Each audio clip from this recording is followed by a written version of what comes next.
Greetings and welcome back to room 303 in our Talks with Walt, as we are calling our readings through the deathbed edition of Walt Whitman's Leaves of Grass. We turn now to Pensive on Her Dead Gazing, poem number 8 of the 17 of Songs of Parting. Of course, a collection or a cluster of poems that focus predominantly on death and dying. Here we will have again Whitman's attempted theodicy, as we have called it, as the last of our big five. And for him, again, it's going to be this question of the war. It never seems to leave him. He's constantly asking, how do we come to terms with this horrific civil war? And again, his theodicy is to ask, or to challenge us to ask, not why did this happen to us, but rather why did this happen for us? And the need to remember the fallen is going to be central. As I have said in other lectures, Ashes of Soldiers comes to mind.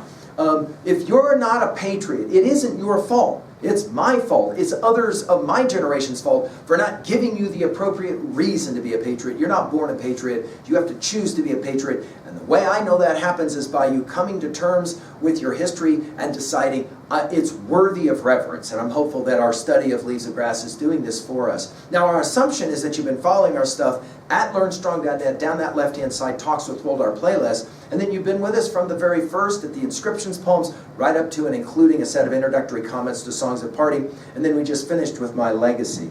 Now, Norton's, as we are referring to, Norton's always for our background information, will tell us that in Drum Taps 1865 and in the same supplement to Leaves of Grass 1867, this poem appeared. Transferred to the Ashes of Soldiers group, I just mentioned that poem in Passage to India 1871, with the insertion of present line 3. Finally, with minor and textual revisions in Leaves of Grass 1881 with present shortened title instead of the whole first line. Now I want you to pay attention to the key word absorb and notice how many times that it gets used in this poem.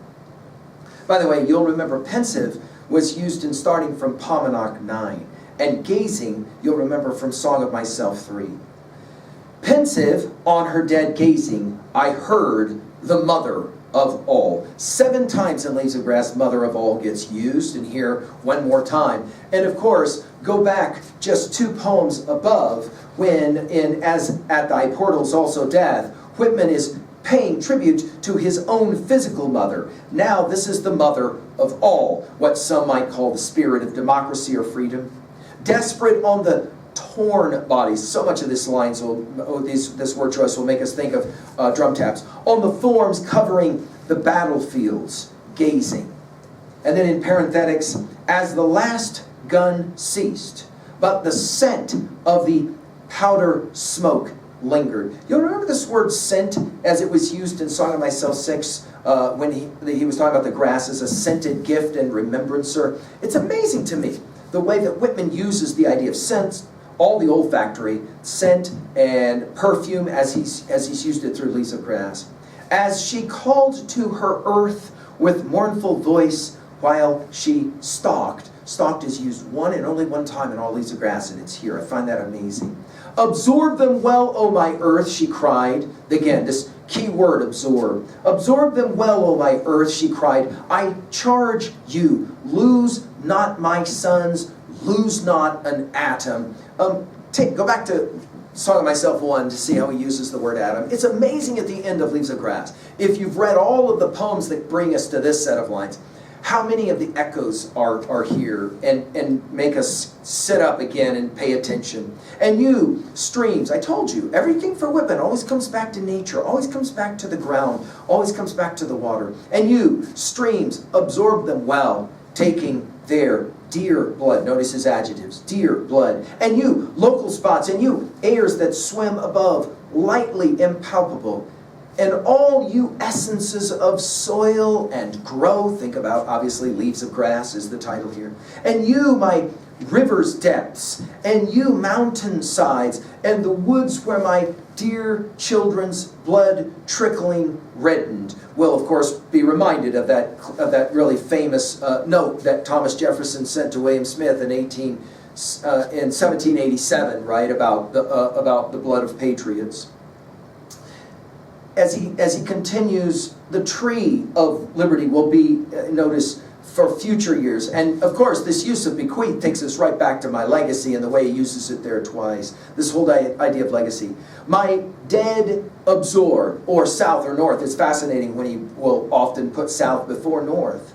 My young men's bodies absorb, and their precious blood. We've commented on the fact that Whitman at times will stack those words together, the same word, precious, for emphasis, right? Which, holding in trust, I told you, is use of holding and grasping and clasping and seizing, which, holding in trust for me, faithfully back again, give me many a year hence. This is his theodicy. Yes, lots of young men died in the war, but for what purpose? For you guys. For you guys. Ages hence, of course, his use of that phrase we're familiar with in Leaves of Grass. In unseen essence, we're back to the essences of a few lines above, an odor of surface and grass centuries hence, again, Leaves of Grass. In blowing airs from the fields back again, give me my darlings. Notice it's dear children, it's dear, now it's darlings. Give my immortal heroes. I'm fascinated that 37 times in Leaves of Grass the word heroes gets used. Exhale me them centuries hence. Breathe me their breath. Let not an atom be lost. Again, we're back to Song of Myself one with Adam. O years and graves! Exclamation point. O air and soil! Exclamation point. O my dead, an aroma sweet! Exclamation point. Exhale them. Perennial sweet death, years, centuries hence. Now, you'll remember sweet death was a phrase that was used in Wound Dresser 3, come sweet death. Well, what are we going to say about an amazing set of lines like this one? What is it that really is the point Whitman is making? Well, a nation or a democracy must never forget it's fallen. That is to say, we are here, sitting now and studying together because of those who fell at Gettysburg and elsewhere. And we mustn't forget that. That's Whitman's point. At 2B, I love the echoes, especially from the drum tap poems. And I love that for Whitman, it always comes back to the earth. It always comes back to nature. It always comes back to the water and the land. Of course, at 3A, we mentioned the Ashes of Soldiers poem just in this cluster. But as well, just to pay attention again to Thomas Jefferson's classic letter to William Smith of 1787 when he said the tree of liberty must be refreshed from time to time with the blood of patriots and tyrants. This is, of course, a line today that is used in a number of ways. I think Whitman was channeling some of that idea, that the trees, and we know about his love of trees, and his comment especially in Song of the Open Road 7 about walking under trees, you never forget it. The idea that the roots of that tree, the tree of liberty, so obviously the slain, the fallen, and their blood is precious. They're darlings, is the way he says it. Of course, Whitman's spending, that's significant, that wound dresser, we mentioned it, right? He spent so much time with these young men, never left him, never left him. Finally, at 3B, who are the fallen that you most respect? And to what degree are you growing in your patriotism, especially because of your study of Leaves of Grass? I hope that that is happening to you, or at least you're being challenged to consider the idea. Thank you.